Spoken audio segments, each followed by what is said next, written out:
नमस्कार दोस्तों, आप सभी का स्वागत है टेक्निकल एनालिसिस सीरीज में। अब दोस्तों हमने पैटर्न कंप्लीट कर लिया है। मैंने सारे ही इम्पोर्टेंट पैटर्न्स आपको बता दिए हैं। आप और लर्निंग जारी रख सकते हैं, इन डेप्थ पढ़ के बुक्स आप पढ़ सकते हैं। अभी मैं आपको एक इंडिकेटर के ऊपर आपका ध्यान फोकस करवाना चाहता हूं, जो है मूविंग एवरेज। अब दोस्तों मूविंग एवरेज काफ़ी एक इम्पॉर्टेंट इंडिकेटर है। इसकी प्रैक्टिस करने से आपको ये इंडिकेटर लगाने की तो ज़रूरत नहीं पड़ेगी, लेकिन अगर आप कोई इनिशियल स्टेज में है, मार्केट में टेक्निकल एनालिसिस सीख रहे हैं, तो आपको मूविंग एवरेज से स्टार्टिंग में आप जब इस पे प्रैक्टिस करोगे 3 से 6 महीने के लिए, उसके बाद आपको अपने आप ही समझ में आ जाएगा। आपका माइंड ऑटोमेटिकली इसको कैलकुलेट कर लेगा और अपने आप ही आपको पता चल जाएगा ट्रेंड देख के कि ये किस स्पीड से ऊपर जा रहा है। तो अब दोस्तों मूविंग एवरेज के कई सारे फायदे होते हैं। तो पहले मैं आपको समझा दूँ, अब हम सबने बेसिक किया ही है मूविंग एवरेज क्या होता है। तो जस्ट मैं क्विकली यहाँ पे बता देता हूँ कि डिफरेंट टाइप के मूविंग एवरेज कैसा बिहेवियर दिखाते हैं।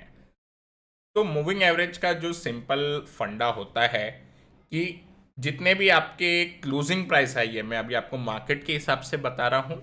तो लेट्स से अगर कोई काउंटर 100, देन 105, देन 1110, 120, 125, ठीक है। अगर इसमें किसी को 2 दिन का मूविंग एवरेज निकालना होगा तो सिंपल क्या करते हैं, जैसे जैसे नया डेटा आते जाएगा, ओके, तो ये 2 दिन निकाल के डिवाइड बाय 2, देन अगले दिन के लिए ये 2 दिन निकाल के डिवाइड बाय 2।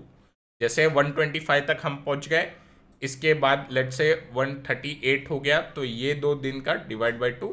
तो ऐसे क्या होगा, 2 दिन की जो मूविंग एवरेज होगी वो ट्रेल होते जाएगी भाव के साथ ही साथ। ओके, तो इस तरीके से अप्लाई होता है, just this is an formula. अभी जो बिहेवियर और नेचर है अलग मूविंग एवरेज पीरियड्स का, मैं यहाँ पे मेंशन कर देता हूँ, जो हम मार्केट के अंदर काफ़ी जो फॉलो करते हैं। 5 डे ईएमए, ओके। अब आप बोलोगे सर ये ईएमए क्यों लिख दिया। सो मूविंग एवरेज के अंदर ही एक पार्ट है, एक मूविंग एवरेज का टाइप होता है एक्सपोनेंशियल मूविंग एवरेज, ओके। तो दोस्तों ये जो ईएमए होता है, अब आप सोचोगे तो यही एक मूविंग एवरेज का टाइप है। और ईएमए हम इसलिए लेते हैं क्योंकि इसमें नज़दीक का जो डेटा होता है उस पर ज़्यादा फोकस होता है। मतलब क्या, जो मैंने आपको पिछला एग्जांपल बताया था, लेट से मैं यहाँ पे वापस से एक बार बता देता हूँ। 1110 है, अगर लेट से 115, 120, 125, ओके, तो 2 दिन का ही मूविंग एवरेज निकाल रहे थे। अब हमारे एक केस में 2 दिन का मूविंग एवरेज निकाल रहे थे, तो दोनों को 50-50% वेटेज दे रहे थे, ओके।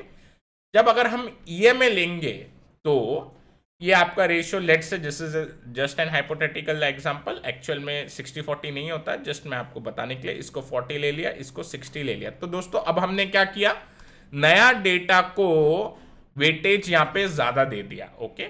इससे जो ईएमए होता है 5 ईएमए, ये सेंसिटिव ज्यादा हो जाता है नए डेटा के ओर पे। तो ज्यादा सेंसिटिविटी आने की वजह से इस मूविंग एवरेज के अंदर ये ज्यादा क्लोज से जाता है भाव के, ओके। अब ये 5 ईएमए हो गया, इसके बाद 9 ईएमए, ओके, 21 ईएमए, ओके, उसके बाद 50 ईएमए हम देख सकते हैं, देन 100, देन 200, ओके। अभी आप बोलोगे सर तो 3 आपने ईएमए बताए, 3 एमए बताए, तो ये ऐसा क्यों। देखो दोस्तों, शॉर्ट टर्म में जो होता है, जब हम स्विंग खेलते हैं या पोजिशनल ट्रेडिंग करते हैं, तो शॉर्ट टर्म के लिए हमें जो रीसेंट डेटा होता है वो ज़्यादा वैल्यूएबल होता है। इसलिए इसको हमने ईएमए पे करते हैं ट्रेल। 5921 जो थोड़ा लंबा डेटा होता है उसमें एज सच ईएमए देख सकते हैं, बहुत से लोग देखते भी हैं, बट अब मैं पर्सनली प्रिफर करता हूँ एमए देखने को। तो 50, 100 एंड 200 एमए से हम उसको देखते हैं, लंबे जो डेटा बनते हैं। अब आप बोलोगे सर ये 5, 9, 21, 50, 100, 200 क्या दिन है या हफ्ते हैं। तो दोस्तों इसको हम बोलते हैं 5 period EMA, 9 period EMA, 21 period EMA.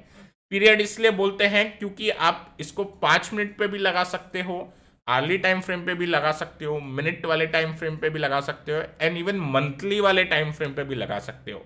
Because हमारा प्राइस एक्शन का डेटा जो है वो फ्रैक्टल होता है नेचर के अंदर। मतलब जो पैटर्न्स बनते हैं वो थ्रू आउट द मार्केट बनते हैं, इररिस्पेक्टिव ऑफ टाइम फ्रेम। कोई भी टाइम फ्रेम पे हमारे ये पैटर्न बनते हैं। तो ये जो बिहेवियर अगर आप लार्जर टाइम फ्रेम पे कैप्चर कर पाते हो अच्छे से, तो स्मॉलर टाइम फ्रेम पे भी डेफिनेटली आप कर पाते हो। एंड वीजा वीज ये आपको स्टडी जो है वो आप इक्विटी के अलावा कमोडिटी, करेंसी, दूसरे मार्केट में भी आप अप्लाई कर पाओगे। और इसमें भी सेम काम करेगा, जैसे हमने पैटर्न देखा अलग अलग मार्केट में काम करते हैं, ईएमए भी हर टाइप के मार्केट में काम करता हुआ आपको दिखाई देगा। अब नेचर क्या होता है, क्योंकि 5 पीरियड ईएमए जब हम बोलते हैं तो काफ़ी छोटा डेटा हो गया, इस वजह से जो ये अगर लेट से अगर अप ट्रेंड में है तो ये जो होता है ट्रेंड के टाइम पे काफ़ी एक स्टीप होता है, थोड़ा शार्प रहेगा एक एंगल पे। 9 उससे थोड़ा कम, ओके। 21 आपको थोड़ा जो ये लाइन मिलेगी उससे कम स्लांट मिलेगी। 50 आपको थोड़ा पीछे लैगिंग होता हुआ, 100 और थोड़ा लैगिंग, और 200 आपको और थोड़ा नीचे के साइड जाता हुआ दिखाई देगा। ओके, नीचे के साइड इन द सेंस हल्का सा ये लैग के हिसाब से चलेगा, क्योंकि इसको 200 दिन का डेटा लगता है। ओके, अब मूविंग एवरेज के अंदर काफी टाइम क्रॉसओवर आपने नाम सुना होगा, moving average crossover. So as such इसके अंदर टेक्निक्स होती है फाइंड आउट करने की, बट मैं पर्सनली यूज नहीं करता हूँ एज सच क्रॉसओवर या काफ़ी सारी चीज़ें। मैं आपको अभी चार्ट में लेके जाता हूँ और वहाँ पे हम इसके बारे में पता करते हैं, बट ये जो टेक्निक्स है इसको हम यूज़ नहीं करना चाहिए। ओके, तो मूविंग एवरेज को एज अ ट्रेड एंट्री की बदले मूविंग एवरेज को एज अ ट्रेंड का जो स्ट्रेंथ है उसके लिए आप यूज़ करिए।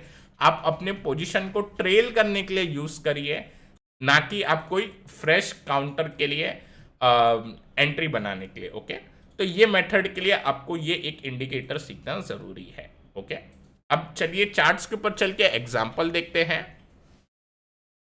तो दोस्तों यहाँ पे आप देख सकते हैं IRCTC का चार्ट। ओके, यहाँ पे मैंने IRCTC के चार्ट पे जब IPO आया था उसके बाद ये एक साइडवेज गया, आप यहाँ पे देख सकते हो एक साइडवेज। और साइडवेज में यहाँ पे मैंने आपको 3 EMA लगा के बताए हैं, क्योंकि हम थोड़ा ट्रेडिंग के पर्सपेक्टिव से अभी बात कर रहे हैं।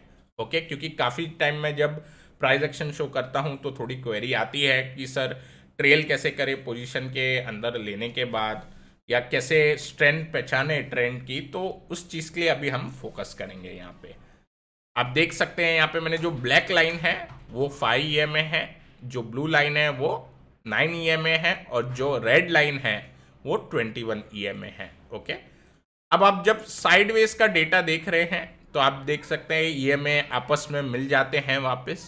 ओके, और जब ये ट्रेंड पकड़ना स्टार्ट करता है IRCTC का काउंटर, जब इसने यहाँ पे हमें एक ब्रेकआउट दिखाया, ओके, ट्रेंड तो आपको बीच में भी पकड़ता हुआ दिखाई देगा, लेकिन जब ब्रेकआउट हमें मिलता है, okay, let me draw like this. Okay, तो जब हमें ब्रेकआउट मिलता है किसी भी पैटर्न से या रेंज से, तो हमें फिर एक्टिव हो जाना चाहिए उसके अंदर। और यहाँ पे हम देख सकते हैं ब्रेकआउट मिला 5 के EMA पे, थोड़ा साइडवेज हुआ, ओके, नियर 9 EMA पे है, और वहाँ से जब इसने ट्रेंड पकड़ा आप देख सकते हो सीधा 206 से 305 310 का लेवल 5 EMA पे ट्रेल करके दिखाया। मतलब क्या, इसमें जो मोमेंटम था, जो स्ट्रेंथ बनी ब्रेकआउट के बाद, वो काफ़ी इंटेंस थी, काफ़ी फास्ट थी। बायर का इम्पेशेंट लेवल काफ़ी ज़्यादा था।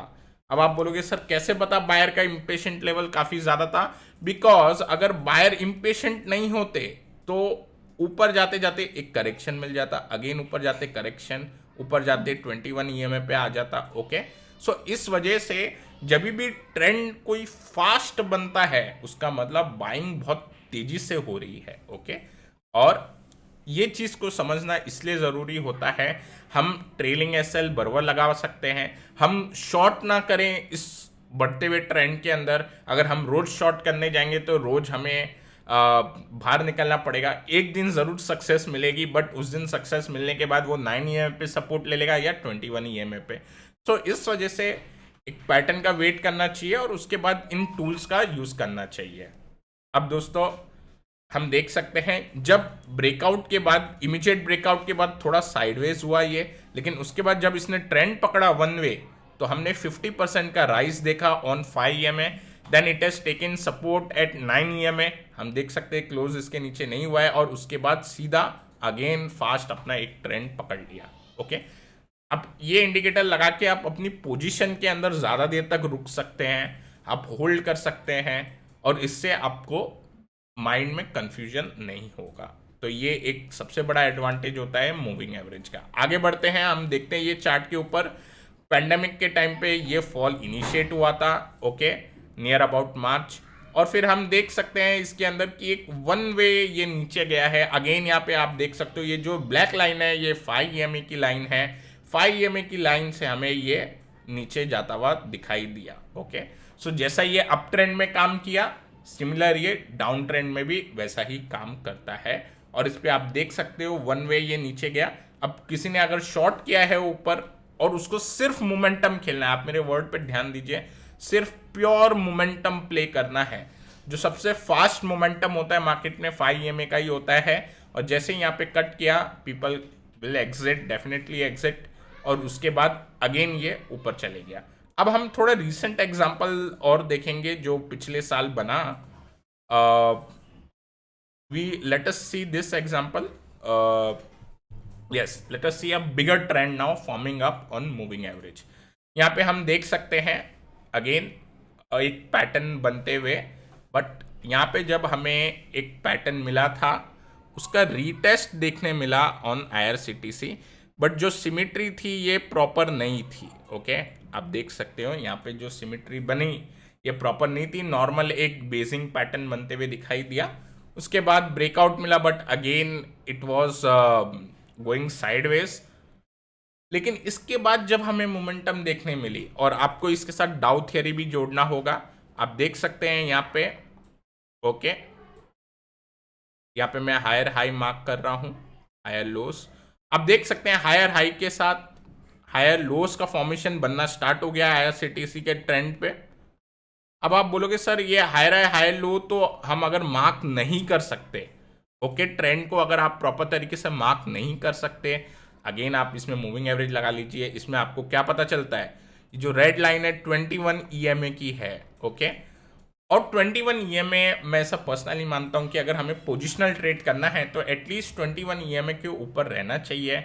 21 EMA हमें ऑलमोस्ट एक महीना दर्शाता है, एक महीने में 22 ट्रेडिंग दिन होते हैं, 21 EMA ऑलमोस्ट 1 मंथ का इक्विवेलेंट डेटा होता है।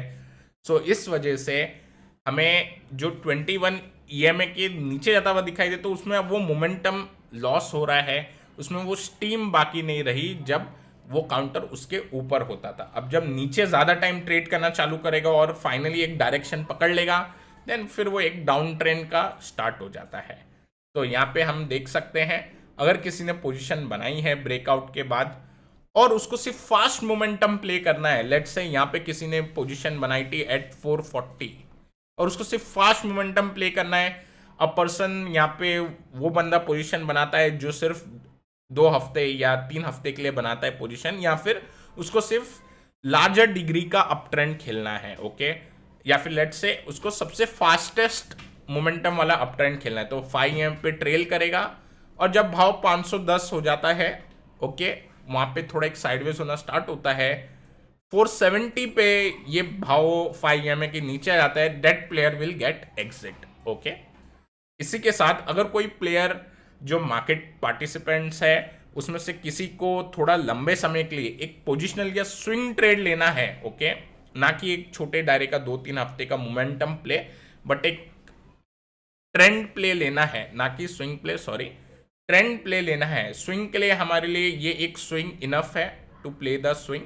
ट्रेंड प्ले के अंदर आप प्रॉपर ये higher lows then again higher high, higher lows, higher high, higher lows play कर पाओगे। तो वो बंदे के लिए 9 EMA और 21 EMA फिर काम आ जाता है। कैसे? क्योंकि 9 EMA और 21 EMA के लिए जो डेटा है वो थोड़ा ज़्यादा डेटा लिया जाता है। इसका मतलब अगर वो स्टॉक में वाकई में स्ट्रेंथ है, वाकई में लार्जर प्लेयर बाय कर रहे हैं, तो ही ये ईएमए के ऊपर वो ट्रेल होगा। जैसे कि हम इधर देख सकते हैं आईआरसीटीसी में यहाँ पे बिगर इंस्टीट्यूट, बिगर पार्टिसिपेंट जो थे, बड़े पार्टिसिपेंट्स जो थे वो पार्ट ले रहे थे, और उस वजह से उनके बाइंग के कारण ये चीज़ पॉसिबल हो पाती है। ओके, ना कि हम जैसे छोटे रिटेलर्स की वजह से। ओके, सो इस वजह से जब बड़े प्लेयर्स, जो बड़े इंस्टीट्यूशन लेवल के प्लेयर्स होते हैं, बड़े स्पेकुलेटर्स होते हैं, उनकी जब बाइंग आती है तो ही हमें ऐसा पैटर्न देखने मिलता है। And obviously some of this buying are fundamentally backed. Okay, so यहाँ पे हम देख सकते हैं प्रॉपर ट्रेंड बनता हो तो जो बंदा स्विंग खेल रहा है इसके अंदर 9 और 21 पे, that that person will trail this whole rally, और उनका जो एग्जिट मिलेगा, अच्छा ये रैली भी कहां तक गई 1280, लेकिन एग्जिट कहां पे मिलेगा आपको? एग्जिट ऑलमोस्ट मिलेगा 810 पे। यहां पे आप समझ जाओगे कि अब ये ट्रेंड खत्म हो गया। अब आप बोलोगे सर इसमें तो हमारे 400 रुपये बेकार हो गए, बट आप ये सोचिए अगर किसी भी प्लेयर, किसी भी पार्टिसिपेंट्स ने 440 पे पोजीशन ओपन करने के बाद 810 तक कितने लोग रुकते हैं? लोग बोलेंगे यार 440 पे लिया है, 500 हो गया चलो बेच देते हैं, या फिर 600 हो गया चलो भाई आधा खाली करो पूरा खाली कर दो। ओके, अब बहुत बढ़ गया 50% बहुत रिटर्न हो गया, तो किसी को ऐसा होल्डिंग कैपेसिटी हो नहीं पाती। ओके, इस वजह से हमें इस चीज का इस्तेमाल करना चाहिए। अच्छा, सेकंड चीज, ये तो एक टाइप के सेट लोग हो गए जो जल्दी निकल जाते हैं। एक दूसरे टाइप के लोग होते हैं जो निकलते ही नहीं है। अब देखो बिहेवियर कैसा डिफरेंट होता है। वो लेंगे, अब बोलेंगे यार ये तो भाई बहुत सॉलिड कंपनी है चलती जाएगी, लेकिन यहाँ पे पर्पस था उनका ट्रेडिंग का, ना कि इन्वेस्टमेंट का। ठीक है, अगर आपका पर्पस ट्रेडिंग का है और आप अगर इसमें पोजीशन ले रहे हो, आप बोले अरे यार मस्त काउंटर है, जाएगा ऊपर जाएगा, आप इसके अंदर 500 पे पोजीशन ऐड करते हो, 800 पे ऐड करते हो और ऐड करते ही जाते हो। ओके, अभी ये केस में सही है कि अभी काउंटर टिका हुआ है, बट जब 1280 जाके आया, नीचे आया 810 पे, तभी भी आप नहीं हिले, और उसके बाद जब फर्दर नीचे चालू होने हुआ तभी भी आप बोलोगे कोई बात नहीं, अब तो ये इन्वेस्टमेंट बन गया है। ओके, तो ये टाइप के जो प्लेयर होते हैं डेफिनेटली उनका लॉन्ग टर्म पे फोकस होता है, लेकिन वो इनिशियल जब पोजीशन बनाते हैं वो बोलते हैं हम ट्रेडिंग के लिए पोजीशन बना रहे हैं, लेकिन वो फिर इन्वेस्टमेंट में कन्वर्ट हो जाता है। अगेन उस चीज़ में मूविंग एवरेज काम आएगा, क्योंकि आपको एग्जैक्टली पता है आपको यहाँ पे निकल जाना है, बिकॉज इसके अंदर मोमेंटम खत्म हो गया है। जब हम चार्ट पे, मैं इसको क्लियर कर देता हूँ, चार्ट पे आगे बढ़ते हैं और आपको पता चलेगा कि अगेन ये साइडवेज हो गया। ओके, पूरा एक साल ये डाउन ट्रेंड में है। ओके, पूरा एक साल हो चुका है और आपका डेफिनेटली लॉस भी हुआ है। अगर ये कोई स्टॉक दूसरा होता, ओके, जैसे यस बैंक, डीएचएफएल, आईबुल हाउसिंग, काफ़ी सारे काउंटर है, सेम उन काउंटर के अंदर ऐसी स्ट्रेंथ थी, but then opportunity lost and money lost. Okay, अब इस केस के अंदर वापस से एक मोमेंटम अपसाइड बन रही है। Let us see how this stock will behave. Next example की ओर चलते हैं। ये जीएनएफसी एक रीसेंट एग्जांपल है। जीएनएफसी ने काफ़ी आउट परफॉर्मेंस दिखाई जब पूरा मार्केट गिर रहा था इन मार्च एंड अप्रैल मंथ, जहाँ पे वॉर के फियर की वजह से मार्केट गिर रहा था। यहाँ पे हम देख सकते हैं 5 और 9 पे again the counter is trailing. Okay, हमें यहाँ पे एक इनवर्स एचएनएस टाइप सिमेट्री से ब्रेकआउट मिला, गैप के साइड, गैप के साथ एक ब्रेकआउट का अटेम्प्ट था, ब्रेकआउट का रिटेस्ट मिला, देन अगेन ये काउंटर ऊपर बढ़ना स्टार्ट हुआ, और जब ऊपर बढ़ा आप देख सकते हैं काफ़ी फास्ट मोमेंटम से बढ़ा है। 5 और 9 के ईएमए पे ट्रेल करता हुआ काउंटर ऊपर गया, और उसके बाद एग्जिट का मिला दोस्तों इसके अंदर अराउंड 830 लेवल्स। ओके, 830 पे। अब आप बोलोगे सर 600 का बाई किया था, 830 पे हमको एग्जिट मिल गया। अगर आप मार्च और अप्रैल का मंथ देखोगे, वो टाइम पे फियर काफ़ी था, तो वो टाइम पे इतना होल्ड करना पॉसिबल नहीं था। आप देखोगे आए दिन वॉर की न्यूज़ आ रही थी, रशिया के बारे में इतना मिलिट्री भेज दिया या सबमरीन्स भेज दिया, XYZ। वो फियर के टाइम आप होल्ड नहीं कर पाओगे, लेकिन जब आप मूविंग एवरेज लगा लोगे तो आप डेफिनेटली होल्ड कर पाओगे। तो प्राइस एक्शन के साथ जो मूविंग एवरेज का कॉम्बिनेशन है, ये सबसे बेस्ट कॉम्बिनेशन है, और इसी चीज़ पे हमें वर्क करना है। ओके, नेक्स्ट काउंटर की ओर चलते हैं, और नेक्स्ट काउंटर है आईटीसी का। आप देख सकते हैं आईटीसी के अंदर डेफिनेटली ये साइडवेज था। आप देख सकते हैं यहाँ पे जो करंट फेज है ये पूरा साइडवेज का फेज है, जहाँ पे एक सपोर्ट पकड़ा हुआ था। जब जब इसके अंदर मोमेंटम बनता था, अगेन अगेन इसके अंदर same, let me clear this, yes. अब इसके अंदर जब मोमेंटम बनता है आईटीसी के अंदर, अगेन अगर आप देखोगे सेम 5 के ईएमएम पे बन जाता है, क्योंकि काफ़ी ये कंसोलिडेट होता रहता है। ओके, काफ़ी लोग इसके ऊपर सेफली ऑप्शन सेल करते हैं, न्यूट्रल पोजीशन काफ़ी बनती है। तो जब भी आईटीसी में ट्रेंड आता है तो वो बन जाता है एक छोटे समय के लिए, फास्ट 5 ईएमएम के ऊपर एक ट्रेंड बन जाता है। ओके, तो छोटे समय के लिए बनता है, बट इसमें बन जाता है एक ट्रेंड। और आप यहाँ पे देख सकते हैं अगेन रिसेंट जब इसने रैली किया था 5 ईएमए के ऊपर ट्रेंड बना, देन अगेन वापस जब ये ट्रेंड कर रहा है 5 और 9 ईएमए के ऊपर ट्रेंड बन रहा है। Okay, and definitely most of the time, not all but most of the time, fundamentals are the reason behind this kind of a buying. Okay, तो हमें ये मानना पड़ेगा कि कुछ ना कुछ कंपनी के अंदर चेंजेस होते हैं फंडामेंटली, जिसकी वजह से इतनी स्ट्रॉन्ग बाइंग आती है। Okay, not all time but most of the time मैंने देखा है ये जो ट्रिगर्स होते हैं इतने स्ट्रॉन्ग बाइंग के, ये एक फंडामेंटल ही रीज़न निकल के आता है, या तो अंदर फंडामेंटल रीज़न होता है पहले से ही किसने डिस्कवर किया, या आने वाला होता है। ओके, सो दोनों टाइप की चीज़ें हमें देखने मिलती है। अभी एक लास्ट काउंटर में बता देता हूँ HEG का। ओके, ये काफ़ी 2017 के टाइम काफ़ी चर्चा में रहता था। ओके, मैं आपको चार्ट बता दूँ 2017 के, आप देख सकते हो इसने ऑलमोस्ट जो रैली ली थी 100 से ये 5000 तक का इसने जर्नी की थी। बट हम जैसे लोगों के लिए आप बोलोगे सर 100-200 पे ले लेते, अच्छा रिटर्न बना देते, बट हम ऐसा पकड़ ही नहीं सकते। कोई भी टेक्निकल एनालिस्ट टॉप और बॉटम को ढंग से नहीं पकड़ सकता, बिकॉज हमें कोई सिग्नल चाहिए होते हैं एंट्री एग्जिट के लिए।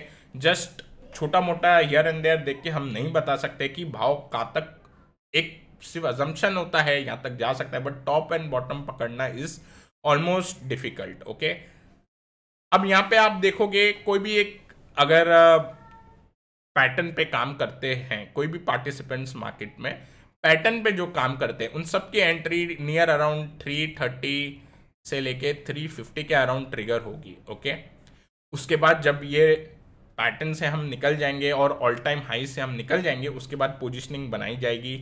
ओके, उसके बाद लोग हमें क्या करना है, देखो सेम थियरी यहाँ पे हम अप्लाई कर रहे हैं 5 और 9 EM पे जो हम ट्रेल कर रहे थे।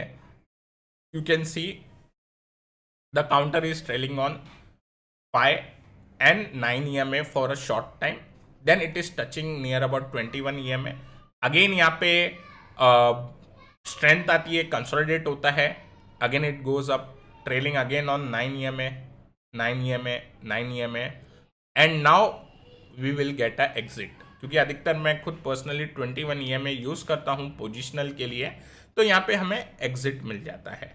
कभी कभार हम इसके साथ डाउ थियरी को भी मर्ज करते हैं 21 EMA के साथ, हाई लो, तो वो एक अलग टाइप के लिए हम मर्ज करते हैं। ओके, बट इस केस में यहाँ पे एग्जिट हमें मिल जाता है। ओके, एंड देन अब आप बोलोगे सर आप तो 2000 पे निकल गए, अब उसके बाद की जो 2000 पॉइंट्स की रैली थी वो मिस कर गए, but at least we have trailed our profits. Okay, near about 350 पे जब इंडिकेशन आते थे 350 से 2000 is still a lot. Okay, ना कि जस्ट माइंड से सोच रहे हैं कि यार ये भाव अच्छा लग रहा है निकल जाते हैं, ये भाव अच्छा लग रहा है ले लेते हैं। ओके, और क्योंकि हमें फंडामेंटली इन डेप्थ आइडिया नहीं होता है, इतना इनग्रेन जाके हम स्टडी नहीं करते, इसलिए हम मोमेंटम ही प्ले आउट करने के पक्ष में रहते हैं सारे लोग। ओके, तो दोस्तों ये मैंने आपको मूविंग एवरेज के ऊपर डिटेल में मैंने एक बनाया है वीडियो, और डेफिनेटली आप अगर हमारे चार्ट्स देखते होंगे तो हम मूविंग एवरेज उस पर नहीं प्लॉट करते, बिकॉज एक बार आप इसको 3 से 6 महीना यूज करना स्टार्ट कर दोगे, इसके बाद आपको ये इंडिकेटर लगाने की भी जरूरत नहीं, क्योंकि आपके माइंड को पता चल जाता है कि ये जो ट्रेंड है, ये जो तेजी हो रही है किस लेवल से हो रही है, कितने मोमेंटम से हो रही है। कभी कभार प्रिसीजन के लिए हम लगा सकते हैं, बट आपको तुरंत पता चल जाएगा एक बार आप इसको प्रैक्टिस कर लोगे। ओके, तो मैं आशा करता हूँ आपको ये वीडियो ज़रूर पसंद आया होगा। अगर पसंद आया है तो ज़रूर दोस्तों लाइक करें, शेयर करें अपने दोस्तों के साथ। जिन व्यूअर्स ने चार्ट मोजो का चैनल फर्स्ट टाइम डिस्कवर किया है, सब्सक्राइब करना ना भूलें। Till then take care, I will meet you in the next episode.